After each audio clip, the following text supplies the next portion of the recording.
Sam and Lee, and one of our favorite things to do is to read.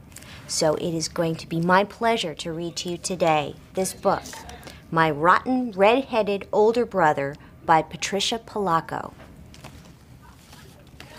And here we go. My brother and our mother and I all lived with my grandparents on their farm in Union City, Michigan. Now, my babushka, my grandmother, knew lots of things. She knew just how to tell a good story. She knew how to make ordinary things magical. And she knew how to make the best chocolate cake in Michigan. After she told my brother and me a grand tale from her homeland, we'd always ask, "Bubby, is that true?" She'd answer, "Of course it's true, but it may not have happened." Then she'd laugh. Now, I knew that she loved me all right, but I couldn't quite understand how she could even like my older brother, Richard. He had orange hair that was like a wire. He was covered in freckles and looked like a weasel with glasses. The one thing that my bubby didn't seem to know was how perfectly awful my brother really was. Mind you, he was always nice whenever she was around us, but as soon as she'd leave, he would do something terrible to me and laugh. There were so many things that I couldn't stand about him.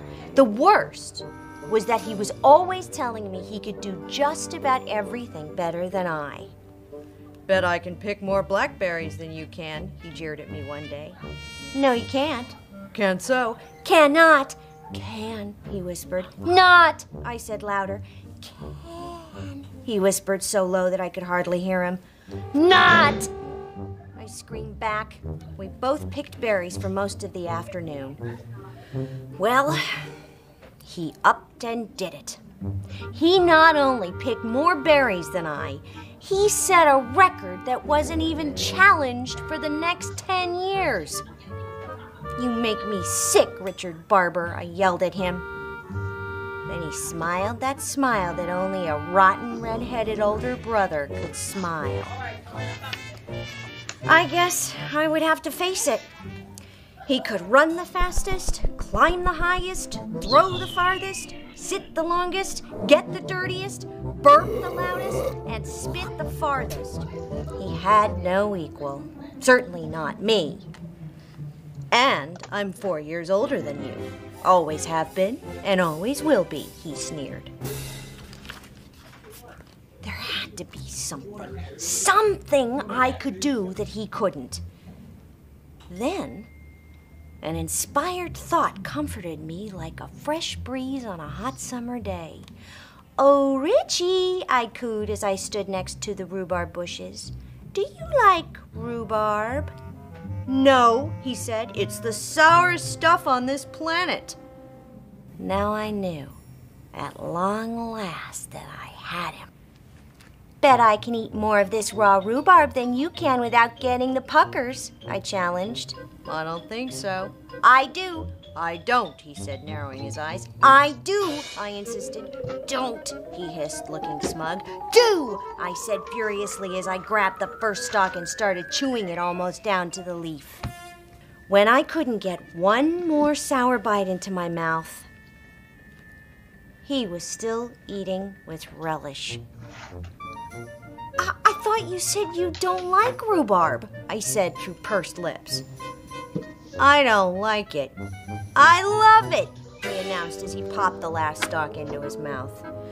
I was so mad, I couldn't even feel how my belly was starting to ache.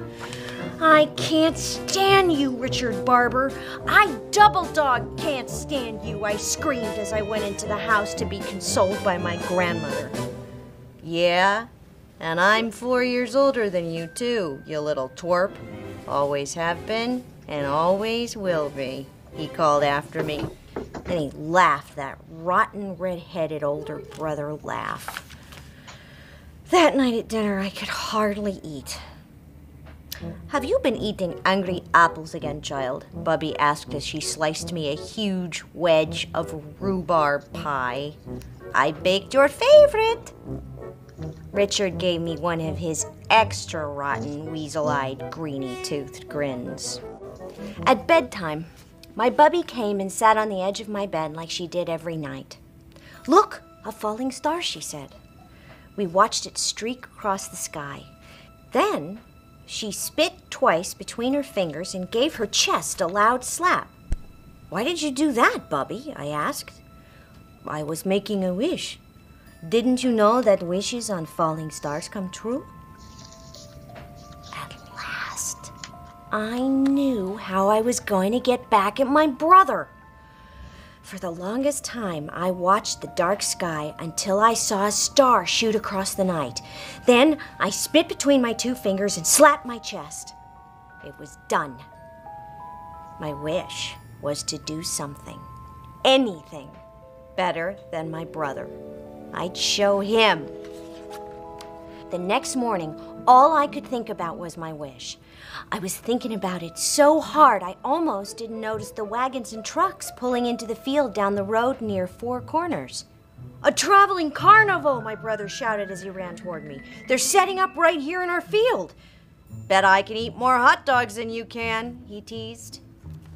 He was already starting it, but this time I was going to do something so incredible that even he would have to sit up and take notice. I had a star wish. I'd show my rotten, red-headed older brother all right. That night, I ran straight for the merry-go-round. We must have taken 50 turns on that carousel, but then my brother got off. I stayed on. I went around and around and around. "I knew I could do this longer than you," I shouted to my brother, feeling proud, but just a bit dizzy. "Tricia," I heard my bubby call out, "get off from that thing. It's time to go home." The last thing I remembered was stepping off from the platform. Next thing I knew, I woke up with Bubby sitting on the edge of my bed. Mom and Grandpa were there too. "You gave us all a fright," Mama said. "How do you feel?" "What happened?" I asked. "You fell," my rotten, red-headed older brother announced with the biggest grin on his face. "I don't know what we would have done," my bubby said softly. "Your brother carried you all the way home, and then he had to run to get Dr. Lee." "You had to have stitches. I watched it all," he said excitedly. "You fell off the merry-go-round right into some pop bottles," my Gramps added. "You even passed out," my brother chirped. "Looks like you finally did something special." It was from that exact moment that our relationship changed somehow. "Thanks, Richie," I said to him. "What's a big brother for anyway?" he said, blushing. We were all out in the yard. On hot Michigan nights, it was my family's custom to sleep outside where it was cool. "Look at those stars," Bubby said quietly. "Wishes are funny, aren't they?" I said.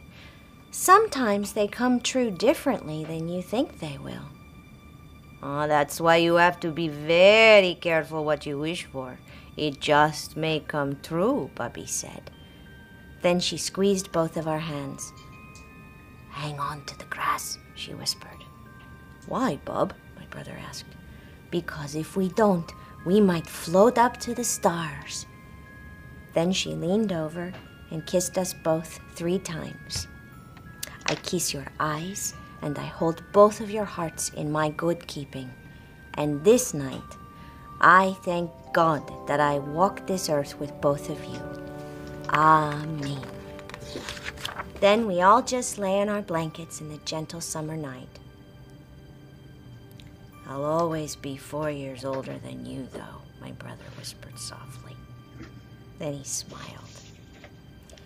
All of us held one another's hands, and then we all drifted off to sleep. The end.